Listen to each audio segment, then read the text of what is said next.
And that's I didn't find a table a heading that actually said health issue. This is how they influence my drug function, my NOAC function. This is how they influence my dosage. It's actually hidden in here in the contraindications. Here's something about the age. I think there was here a renal impairment. There's something about liver function in here too. So yeah, there's information in here. Here's something about the clearance, at what clearance rates they can be used or cannot be used. That would definitely have to be presented differently. Again, always think about what is the key information I need. And that key information, you have to be able to see that immediately. So just so you can see how it looks, that's copy-pasted from an article. That's not from me. I think I also, next slide, I also mentioned which article it is. So they have here, that's a table with very little text.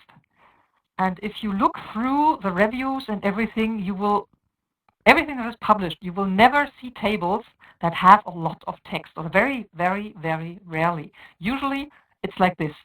It's reduced as much as possible while still giving the relevant information. Yes, these are the types of coagulants. You can also add the brand names. Sometimes they have different brands for use. And here, that's what I meant about the effect of disease on the necessary anticoagulant concentrations, which are given so they can still work. So that's the dosage. Kidney disease, liver disease, not reported. Yeah, it happens. And here they have, that's the increase, 530% increase, for instance. For this one, you can see there are differences depending on drug type too. Effect of concomitant drugs. Apparently, there's also something here that's just mentioned, decrease or increase. To make tables better understandable, because you do not want to put very much text into the table. What people often use is things like this. You can see these little asterisks here, and in the legend, that is what I'm supposed to know when I look at this, so I'm able to understand it better. Use the table legend for information which has to be in there, but would make the table unreadable if you have it at your hand. And that's the relevant text they use. It's also very short. It wasn't the best paper, but it was the only one I found quickly that dealt with it. So here it says these are expected to cause changes with the changes in the anticoagulation effect. Doesn't say anything about the bleeding. That should be related. Would be nice to get information that actually looked at that. Yeah, recommendation. 2 things. So that's definitely a better approach. You can see it's shorter. It doesn't have to be endlessly long, but it should be clear, to the point, everything relevant in there. One thing I have to mention, though, in here, like I said, it's not the best. As you can see here, we recommend avoiding. Recommendations, please not in the results part. Yeah, it's a paper, it was published, that was up to the editor. It's not something I would have liked to see. Also things like this, it just says table. Yes, I mean, there is only one table in this paper, but still that means it's called table 1 and not just table. Little details to remember. In the table itself, something like that, increases, decreases, would be more interesting to know how much does it increase or decrease. As with here, the 40%, 500% increase. Not given here, so you can't make any comparisons between them. So that's not a good way to present such information. The numbers are always better. Sometimes you don't have the numbers. In that case, if you still want to do it, then that's the only way. But there should be, in the results part text, then an explanatory sentence that only such qualitative things could be found. And That's why no further deductions and analysis can be made. Okay, so much for that. So you see there's sometimes it's a little bit problematic to actually find the data I need. First, do invest some time and thought into the objective and the questions and the result structure. It really helps you in the long run to actually write those chapters if you know what you need. And then, what is data? I usually talk about that. Get your data, put it in a table. What is data? Data is exactly what is found and what is measured, the actual values, which means, at least in our part of the business, it is usually somehow quantifiable, which means it's usually a number. Not always, yeah, there are some exceptions to the rule, but usually. And if you can get the numbers, it's much easier to work with that.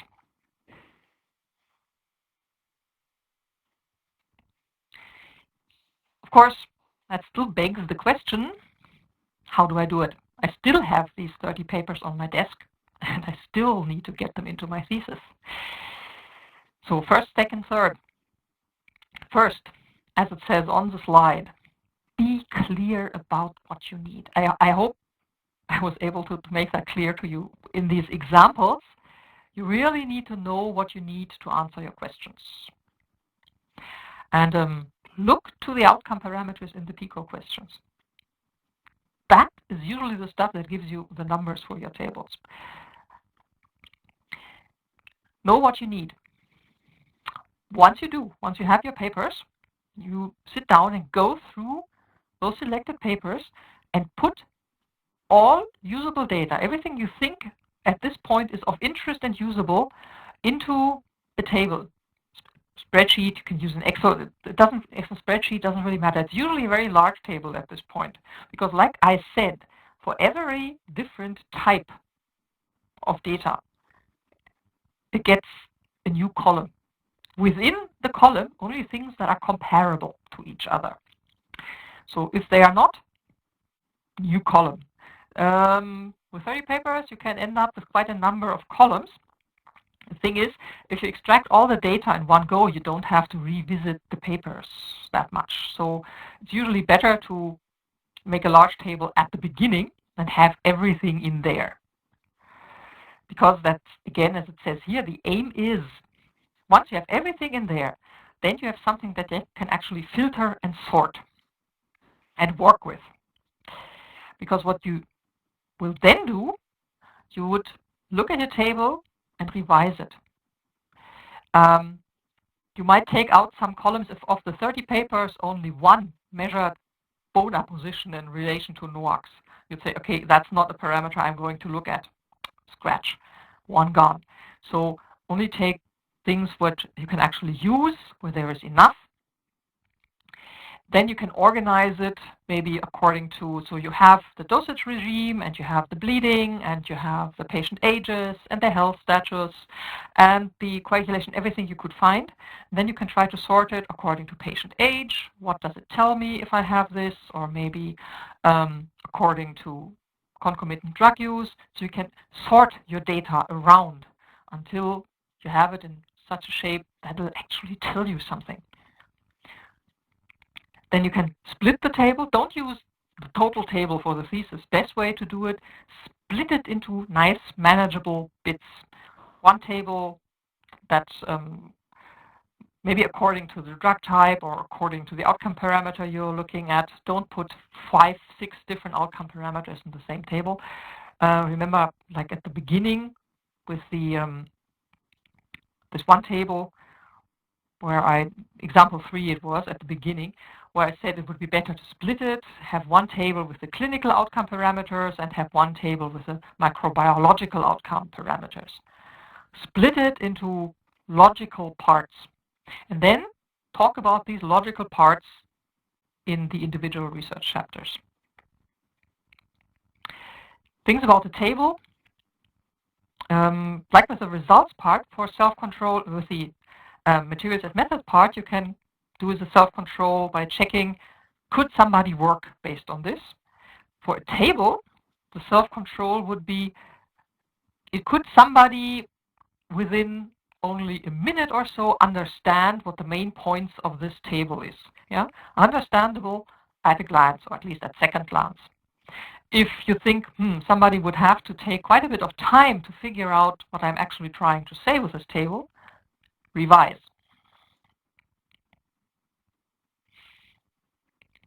So that's the data extraction part. Now something about the analysis part. We keep telling you to analyze your data. Anybody have any idea what that means? What do you think we mean when we tell you, now please analyze your data? Any guess?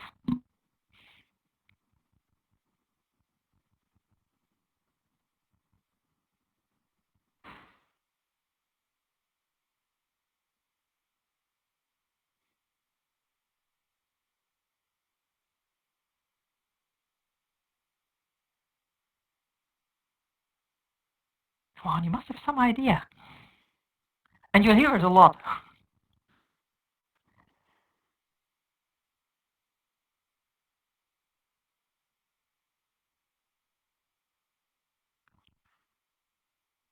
Numbers into the text, extract all the information you can, making numbers into the text, yes. Not quite certain what you mean by making numbers into the text, but numbers and text, that's a good point.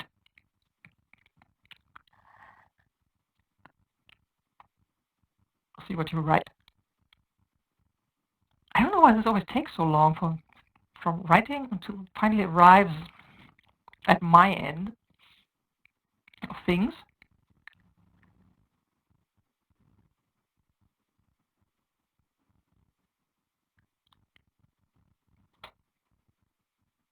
Okay.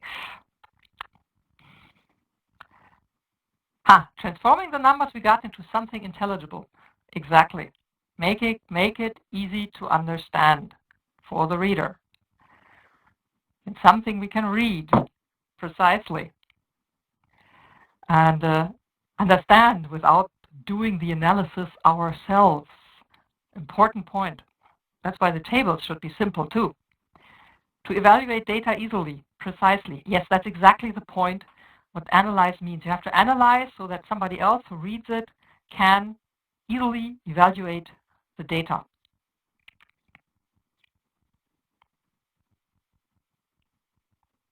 Okay. Evaluate using analytical and logical reasoning. Oh, yes, if you could do that. Very good. Okay, now some steps how to do this actually. Basically, the first question is usually, do you see any trends in your data? How varied is your data? Remember this table with how does liver disease influence how much of this anticoagulant you had to give? Now, that's bad about the table, there was just the number. It was from one study, was it from several? If it was from more than one study, very important point would be, did they all find the same? Was it all around 500% for them? Or did one find 500, one found 300, one found 10? You see the important point about that? That's the trend, and how varied is my data gives me an indication of how reliable is this number, right? If I have 10 studies that all found the increase to be between, let's say, 450 and 550, you say, yep, probably there. If those 10 studies are spread from 10 to 1,000, So first you want to know, what did they find in general, the trend? And then you'd like to know, what's the variation of the data? So how reliable is it? That's basically descriptive statistics. Sounds always a little bit more complicated, but descriptive statistics do exactly that. Well, they summarize and describe the data by getting the central tendency. Yeah? There are three different ways to get this: the mode, the median, the mean. Can use either depending on what it is. I'm not going to go into the statistical details now. You've had those, but that's the central tendency. Yeah, in what direction does this tend? The trend. Important. That's one of the summarizing. And what's the variation of my data? Now, You can calculate the standard deviation. That has to do with calculation. Data has to be calculable. If you don't calculate, you can still give the maximum and minimum value. You don't have to calculate anything for that. You say the highest measured was, the lowest measured was this. The others are either evenly distributed or most of the values tended to be in the region of. That's not really a mean, but that's a qualitative mean. Those things you can do, kurtosis and skewness, that just describes the way, the shape of the data distribution. You practically never are going to use that. But you see what descriptive statistics, it's something you can even do without calculating. And if you do calculate the mean, for instance, the data has to be a bit more comparable, but that's usually easily done. That's really something you do for all data you have, even in a review that is not meta-analysis, because that is exactly what helps me easily and quickly see what does this data mean in a summarized manner. The next step would be inferential statistics. Inferential statistics tell you, now I have this data and I describe my data statistically. What conclusions can I draw from the data? What can I deduce from the data? That's really more for experimental thesis, because there you have a sample, and from the sample, your 100 patients, you want to draw conclusions to the whole of the patients. And that is where you use inferential statistics. And that is, just to mention the most common one, yes, you remember, you often read it, the p-value, the confidence interval, the significance.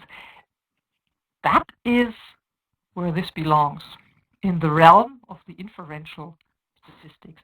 Not something that is usually done in a review, definitely something that is done with experimental work. Like I said, you don't always do all of them. So in your thesis, if you're doing experimental, absolutely descriptive, yes, and absolutely inferential, 99% of the cases, yes. So you're stuck with the statistics. If you're doing a review, probably not inferential, definitely descriptive, like I said, in words, at least say how the data are distributed, what trend there is. If possible, you can do simple descriptive statistics, because again, that makes it much more accessible to the reader. Instead of looking at 5 values, I'm getting the mean and the variance. That's what I really want to see. So that's the analyze in the results part. Yeah, make the data manageable and easily accessible. The logical reasoning, by the way, that you really have to use. You have to use it in the results too, but you really have to use it in the discussion part. So that's what analyze means. Why do we summarize and analyze data at all? Yeah, why not just give the reader the raw data and let him do it? I said that several times. Yes, because a review is not just a collection of data. You have to make it accessible to the reader, interpret it for the reader. That is what you do. And yeah, you shouldn't be that impolite to your reader. In experimental thesis, it's kind of clear. You cannot just present the raw data and let the readers draw their conclusions. You should have to do that for them.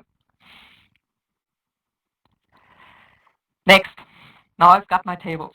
I've got extracted the data. I've done, if possible, my statistics. I have an idea what they are showing me. What do I do now? Now I talk about it. Next step. Because I have to have text in my results part. Talk about it. How to write a results chapter?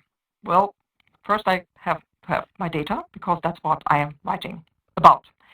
Within the chapter, so the actual writing, the best thing to do is observe this rule of 3. That's kind of repeating yourself 3 times. Start with 1 or 2 introductory sentences. In those sentences, you say what you are going to look at in this chapter, what you are going to analyze, how many papers you found as a basis for your analysis, background. Well, after 2 sentences, I know what is going to happen in this chapter. Then the major part of the text, of course, show your evidence. talk about your table, try to be as convincing as possible.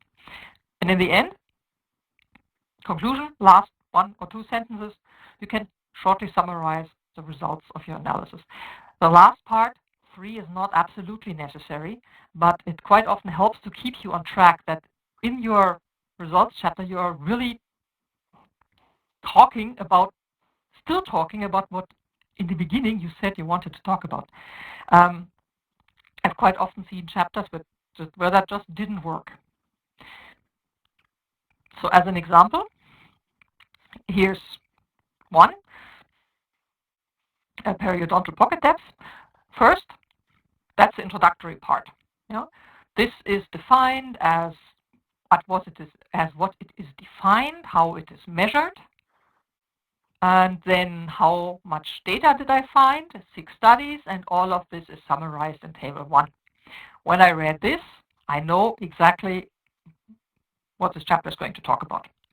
Then we talk about what we see in the table. In 4 of these studies, I found this and this. In the one long-term study, I found this. In the other long-term study, I found this. Summarized shortly. Yeah, it's not 6 abstracts, one after the other. It's very condensed. Then there would be the table, which I didn't put in here. And ultimately, in summary, it can be said, that it helps. And for the long-term studies, that was inconclusive. This, again, shortly summarized. If you do it like this, that's an easily readable and understandable results chapter. Just be careful that your conclusions are correct when you make them, or summarizing conclusions. Some things to remember: never author by author. Please remember, never, never, never.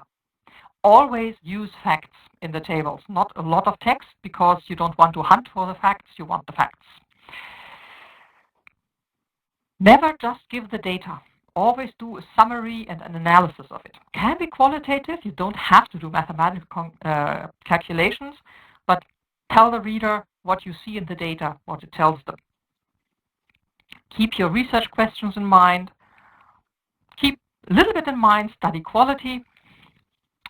Be consistent in your terminology. Your 30 papers will probably have 5 different terms for the same thing. You do not use 5 different terms, you use 1. You choose which at the beginning and you stick with it. Yeah, some details. Very shortly, now for the experimental results. The sequence of the results chapters should always match the sequence in the methods part. So if you first describe measurement A, then your first results chapter in the measurement would be measurement A, and then measurement B, and so on. So don't mix that. Of course, for every result, there has to be a method section. You cannot suddenly present results where you didn't explain how you got them in the methods part. I mentioned this already. Yes, you have to do statistics with your data. And that's a little bit of the trick in writing a good results part, especially in experimental pieces. Usually you want to convince your reader of something. Yes, you had your idea and then you measure to prove it, and now you think you have proven it, and now you want to convince your reader that with the evidence you have, that is indeed the case. So what you do, it's like in a court of law. You present your evidence in the best possible manner that they actually believe you in the end.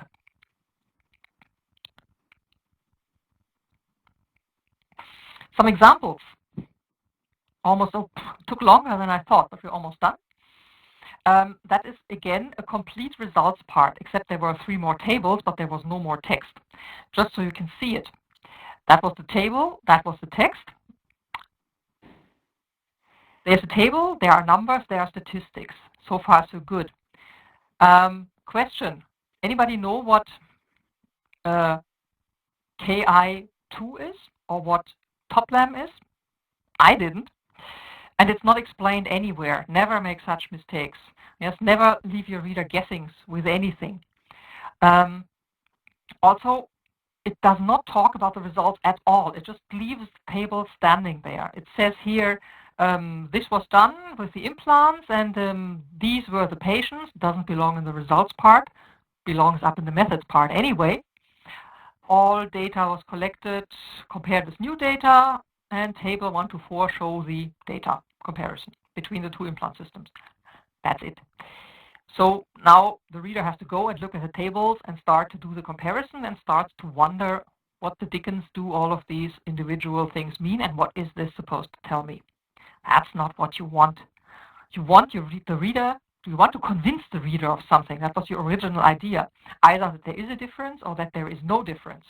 Depending on what you want to convince them of, as long as your data supports it, of course, you have to lead them in the right direction. And you do that using text and using understandable tables. You don't do it like this, because this doesn't tell me anything if I look at it. Now, what's wrong with the results part? I just explained that. Here's one suggestion for corrections. What he forgot completely to say is, for one thing, how many patients were still available after 4 years. You will have dropout. You have to take things like that into consideration. Then you have to structure your results part. First, you talk about the implant survival. Then you talk about the bone loss. Then you talk about the other things you measured. 1 table per chapter. Talk about what you find. Give the details. Explain it. Here, there's some more. There's some explanation here at least. What was found for the different ones.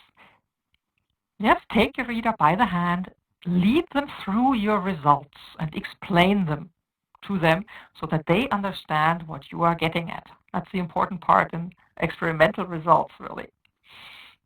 So that was the revised table. You can see that's better. This strange top lamb, which was unimportant as it turned out, isn't there anymore. There is an explanation here. What is EM? What is NU? That was at the top. I cut it off accidentally, but that was the EM, and those are the NU values. That was helpful. Still not the best table because some of that is redundant, but definitely better than the one before that. That's just from another paper. I'll just keep it short. Remember that one, results experimental, explained in detail how they were gotten, as opposed to these very, very short words. This is what was found. After week 5 and 2, we found this and this, compared to this and this. It was more, it was less. There's a lot of tables are mentioned in here. Actually, I think 1 graph and 3 tables to illustrate what you are saying. Use graphs if you can. Don't use just tables, because a graph is even more, you can grasp it even more readily what you want to say. In this case, for instance, you just look at it and you see, okay, more at 12 weeks than at 5. You don't have to read any number to do that. You see it immediately. And the rest, then it's explained in the text. And as you can see, this is higher than this, and so on and so forth. But that's why graphs are good. Yes, they give an image, and it's quicker for us to grasp an image. Tables, as you can see here, comparatively small. They do not contain an endless amount of data, just what was used, the time, and what was measured. And sometimes you can even use the same data and switch it about a bit. This is everything that was measured for the reference and for the modified surfaces. That's just exactly what we measured. Sometimes it's more interesting if you subtract the reference from this data and then show these values, because it will tell you more. It's still the same data. It's presented again in a different manner, so you can see something else. That's what you can do. You can use the same data and restructure it, but there has to be some added information that is won from the restructuring. Otherwise, it's a good way to go.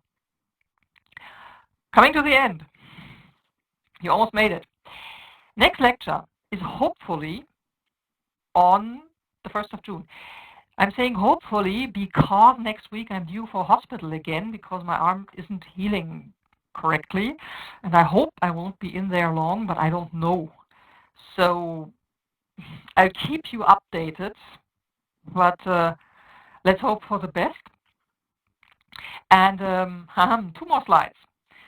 For those there was somebody in the last lecture who said, no, I don't remember that we have to do a presentation.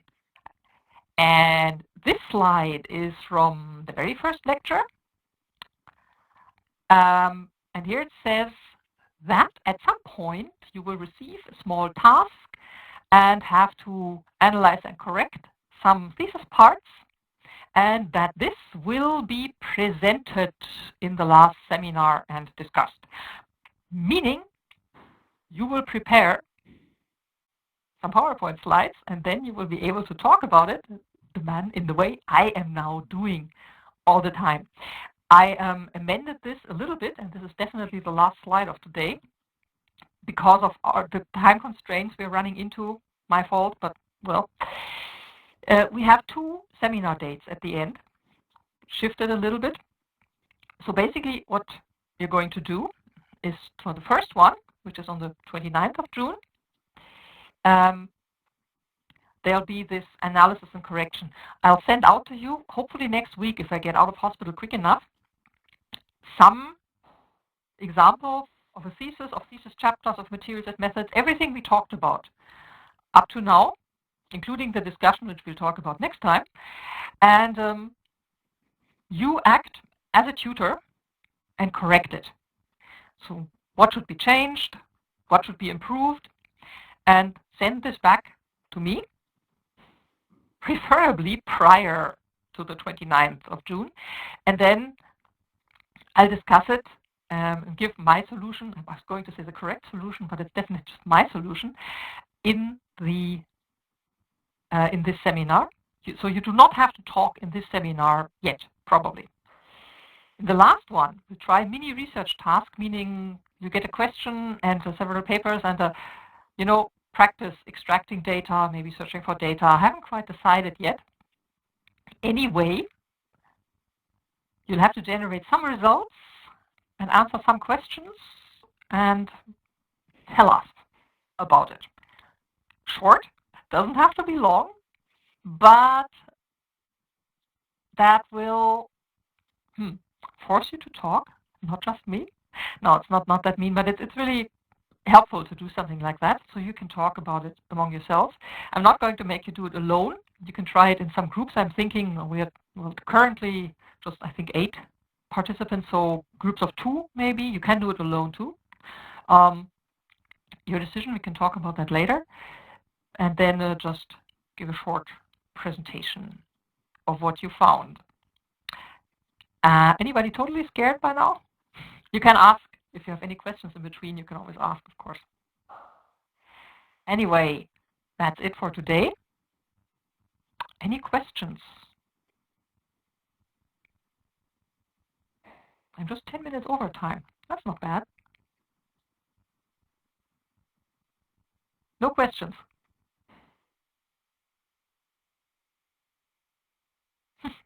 Welcome.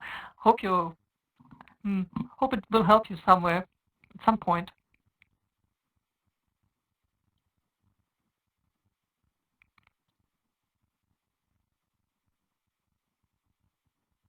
Yes, definitely just have a look at it again.